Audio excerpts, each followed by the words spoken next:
Ayat ini nyata sekali mengkaitkan kebodohan itu dengan menolak tauhid kepada Allah. Jadi Anda boleh S1, S2, S3, tapi ketika Anda menolak mengesahkan Allah yang menciptakan Anda bodoh. Itu kira-kira bahasanya kalau dalam konteks ayat ini.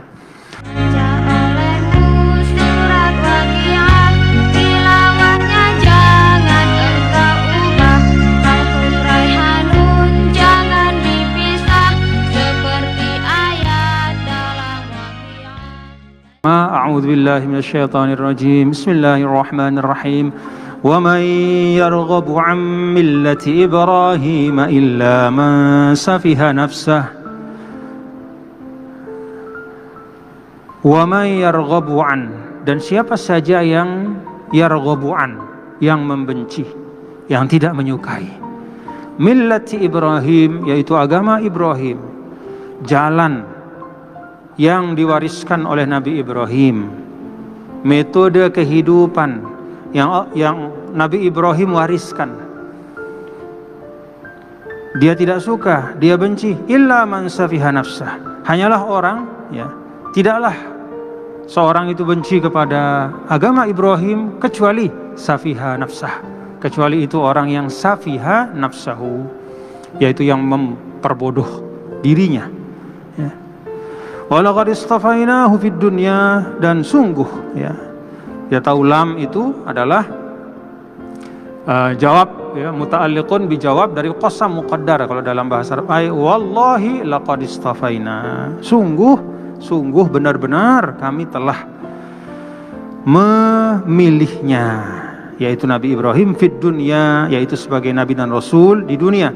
Wa innahu fil akhirati laminas salihin, dan sesungguhnya Nabi Ibrahim di akhirat kelak laminas salihin, adalah termasuk orang-orang soleh.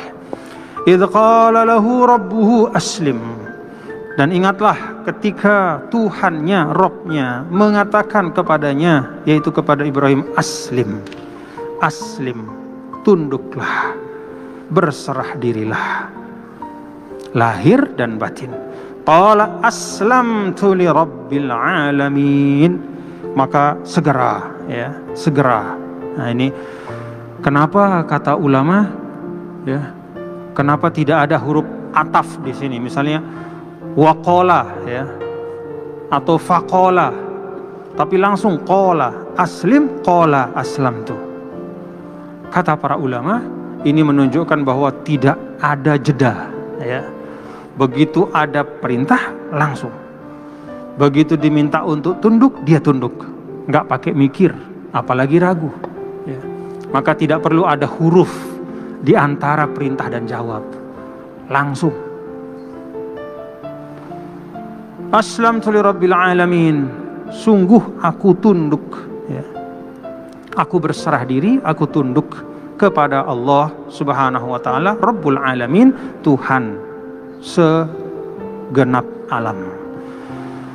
Wa wasa biha Ibrahim banihi wa Yaqub, dan ingatlah dan ketika wa wasa biha, dan sungguh telah berwasiat Ibrahim, Nabi Ibrahim berwasiat biha. Biha ini bisa dia kembali kepada milat, dia berwasiat kepada keturunannya itu biha, dengan agama.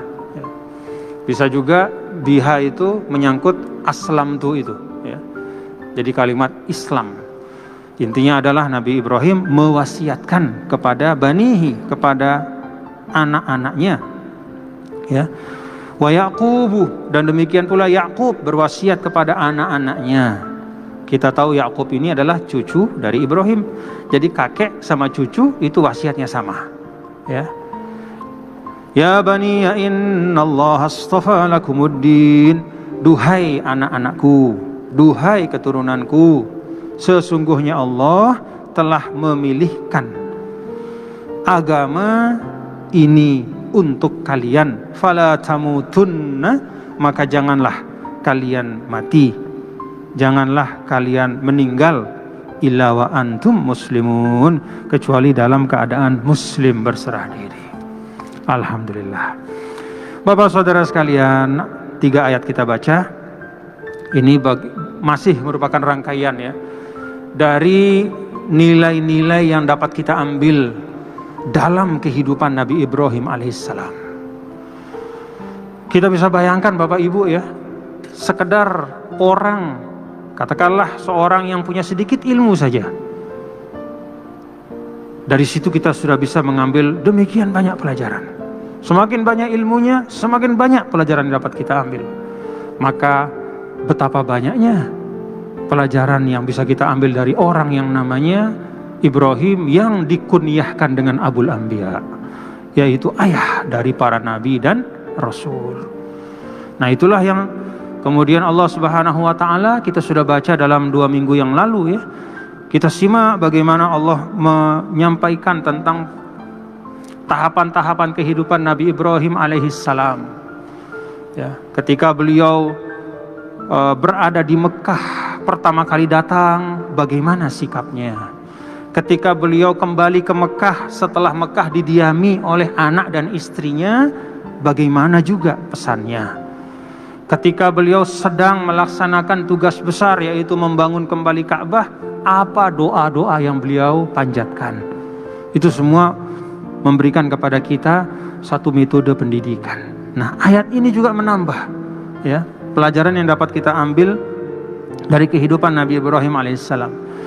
Wa may yarghabu 'an millati Ibrahim illa man safiha nafsah.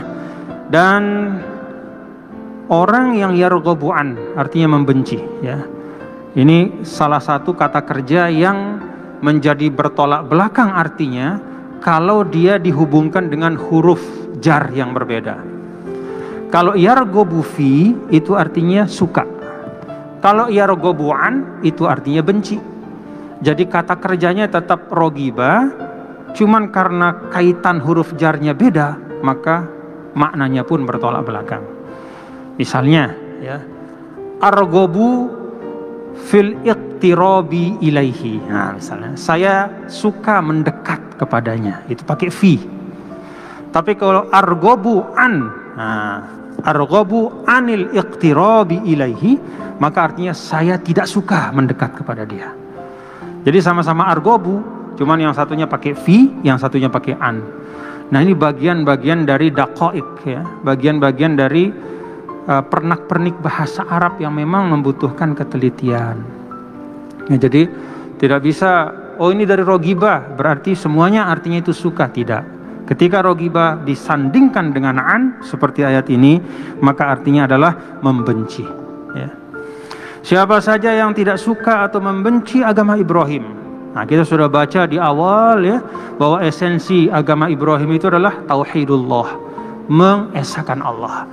Maka siapa saja yang tidak suka dengan ajaran tauhid, kata Allah dalam ayat ini, illa man safiha nafsah. Nah, itu pertanda dia membodohi dirinya. Safiha nafsahu. Safiha ini dekat artinya dengan al-jahlu wal jahalah, kebodohan. Nah, kalau dalam Al-Quran kan ada di ayat berapa tuh awal-awal ya, misalnya gini, wa idza qila lahum aminu kama amanan nasu qalu anu'minu kama amana as-sufaha. Nah, sufaha itu isim fa'il, jamak daripada safiha, artinya bodoh. Nah, bagaimana konsep Al-Quran tentang kebodohan ya. Kalau kita lihat ayat yang tadi kita baca ya, kemudian ayat ini ya, maka kita bisa sampai kepada satu kesimpulan ya, bahwa makna kebodohan yang ditunjuk atau yang dimaksudkan di dalam Al-Quran itu tidaklah